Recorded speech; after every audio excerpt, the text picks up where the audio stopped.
खबर के साथ और बड़ी खबर कटनी से आ रही है, जहां तहसील कार्यालय में खुदकुशी की कोशिश की गई है। पूर्व विधायक की पत्नी ने खुद पर केरोसिन छिड़क लिया, केरोसिन डालकर आत्मदाह की कोशिश की। नायब तहसीलदार पर पक्षपात करने का आरोप लगाया, जमीन विवाद में कार्रवाई नहीं करने का आरोप लगाया। 7 दिन में अवैध कब्जा हटाने का आश्वासन दिया गया है। तो कटनी के तहसील कार्यालय में उस वक्त हंगामा हो गया जब पूर्व विधायक राघवेंद्र सिंह की पत्नी ने आत्मदाह की कोशिश की।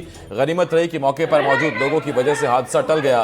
रंजीता सिंह ने आरोप लगाया कि उनकी जमीन को लेकर विवाद चल रहा है। इस मामले में नायब तहसीलदार ने कोई कार्रवाई नहीं की, जिसके चलते उन्होंने आत्मदाह की कोशिश की। वहीं मामले की सूचना मिलने पर पुलिस मौके पर पहुंची और रंजीता सिंह को 7 दिन में कार्रवाई का आश्वासन दिया। ये मेरा विलायत कला में 6 महीने से उसका ज़मीन का मामला चल रहा था। अभी तक भी मतलब कोई सुनवाई नहीं हो पाई। 6 महीने लगातार हो गए। लक्सर रोड केस पर स्टे पर स्टे लेते जा रही और मैडम भी कोई सुनवाई नहीं कर रही है। मैडम के पास जाओ तो मैडम बोलती है कि आज नहीं, दो हफ्ते बाद होगा सुनवाई। और इससे मैं बहुत परेशान हो चुकी हूँ। अब मैं जाऊँ तो जाऊँ कहाँ। मैं इसलिए न्याय के लिए आई और उससे मैडम से इतना हाथ जोड़कर विनती की कि मैडम आप हमारे जल्द से जल्द सुनवाई कर दीजिए। इस पर मैडम ने बोली कि मेरी से ऊँची आवाज़ से बात कर रही हूँ। तो मैं बोली अब मैं क्या करूँ, आप ही बता दीजिए। अब एक ही आसरा बचा है कि मैं आत्महत्या कर लूँ। बस इससे मैंने केरोसिन डाल लिया और मुझे न्याय नहीं मिलेगा तो मैं अपने आप को आत्महत्या कर लूँगी यहीं और तहसीली पर, और इसकी जवाबदार मैडम होगी। विदिशा से बड़ी खबर है, जहां एक महिला ने सुसाइड की कोशिश की है। नशेड़ी बेटे से परेशान होकर उसने एसिड पी लिया। बेटा आए दिन विवाद करता था, मारपीट करता था। महिला के परिजनों ने अस्पताल में महिला को भर्ती कराया है।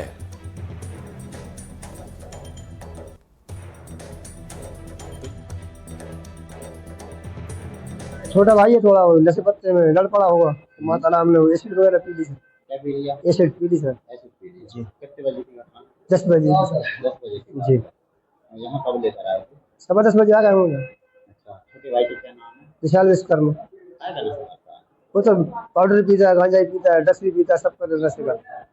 आज जिला अस्पताल तहरीर प्राप्त हुई थी। ये सपन बाई है जो ये नाले पर रहती हैं। ये अपने बेटे से परेशान है। बेटा इनका नशा पत्ता करता है, कोई तकारीर करता रहता है। उसी से परेशान होकर आज हम थोड़ी सी एसिड पी लिए। कैसे बता रहे डॉक्टर? डॉक्टर बताए तबियत ठीक है, हालत कोई विशेष गंभीर नहीं है, नॉर्मल है। जबलपुर से इस वक्त की बड़ी खबर है, जहां 100 करोड़ की ओवर बिलिंग के मामले में शराब की दुकानों में ओवर बिलिंग पर एक्शन हुआ है। राजस्व विभाग की जांच में घोटाले का खुलासा हुआ। 22 लाइसेंसी दुकानों में से 19 में ओवर बिलिंग की शिकायत मिली। शराब दुकानों पर 10 से 30% तक ओवर बिलिंग की गई। ग्राहकों से ज्यादा कीमत वसूली जा रही थी। जिला प्रशासन ने राज्य सरकार को रिपोर्ट सौंपी है। यदि काम के दौरान कोई सरकारी कर्मचारी शराब पीते या शराब लेते पकड़ जाए तो उसके ऊपर निसंदेह प्रशासन कड़ी और कठोर कार्रवाई करता है।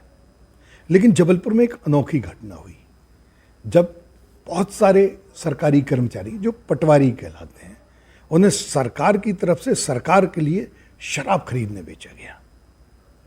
बड़ा इंटरेस्टिंग मामला है। हम जबलपुर कलेक्टर दीपक सक्सेना से जानते हैं। साहब, क्या मामला है कि आपने इतने सारे पटवारियों को शराब खरीदने भेज दिया? देखिए, जबलपुर में जो है ओवर प्राइसिंग की जो है शिकायतें लगातार आ रही थी। शासन स्तर से भी आ रही थी और अखबारों में भी खबरें छप रही थी इस बात की। हालांकि हमारा एक्साइज का जो अमला है वो काम कर रहा था। अप्रैल के महीने में हमने एक्साइज डिपार्टमेंट के माध्यम से जाँचें कराई थी और करीब 32 केस बनाए थे अप्रैल में और मई के फर्स्ट वीक के आसपास। लेकिन इसके बाद भी लगातार शिकायतें आ रही थी। तो मुझे ऐसा महसूस हुआ कि कई बार ऐसा एक मन में बायस्ड हम रहते हैं, एक पूर्वाग्रह रहता है कि जो एक्साइज डिपार्टमेंट के लोग हैं वो तो मिले रहते हैं शराब के ठेकेदारों से, कार्रवाई ठीक से नहीं करते हैं। तो मुझे लगा कि एक निरपेक्ष एजेंसी का इसमें यूज़ करना चाहिए। तो मैंने राजस्व विभाग का इसमें इस्तेमाल किया। राजस्व विभाग के हमारे जो साथी लोग हैं, जो कर्मचारी लोग हैं, वो मौके पर गए। उन्होंने शराब वहाँ पर ख़रीदी और शराब खरीदने के बाद उनका ऑनलाइन उन्होंने उसके पेमेंट्स किए पेटीएम वगैरह के माध्यम से। और जब देखा गया तो पाया गया कि ये ओवर प्राइसिंग की जो शिकायत है वो सही है। इसके पहले 32 केस हमारे एक्साइज डिपार्टमेंट भी बना चुका था और 19 केस ये राजस्व विभाग ने बनाए।